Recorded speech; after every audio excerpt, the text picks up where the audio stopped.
باقی سیاست کرنے سے ہمیں کوئی نہیں روک سکتا. مے بی ایوان اور اقتدار میں آنے سے روکا جا سکتا ہے, سیاست کرنے سے ہمیں کوئی پابندی نہیں لگا سکتا.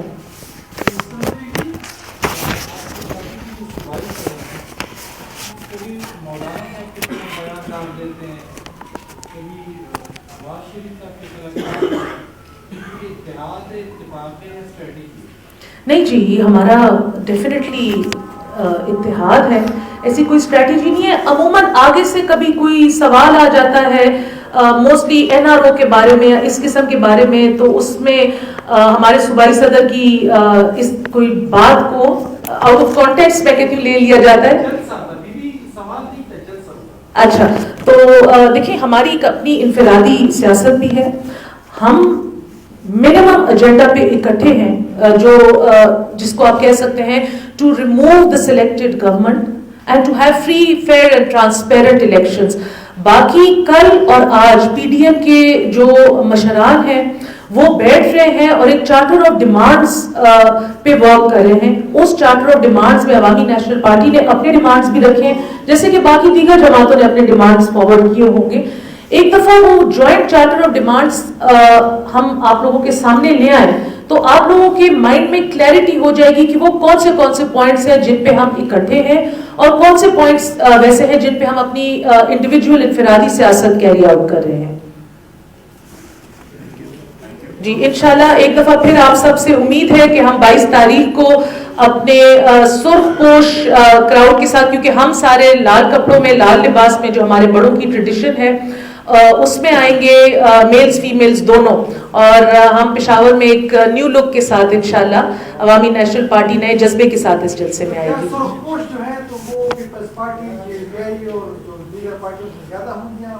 ڈیفینیٹلی آپ اس دن کاؤنٹ کر کے دیکھ لیجیے گا.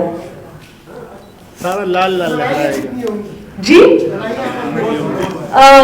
ہم تو لڑنے والے لوگ ہی نہیں, ہم تو عدم تشدد والے لوگ ہیں. ہم پہ تو لوگ مار دھاڑ کے قتل کر کے کنارہ کش کر دیا, ہم تو پھر بھی نہیں لڑے, تو ہم جلسے میں کیا لڑیں گے.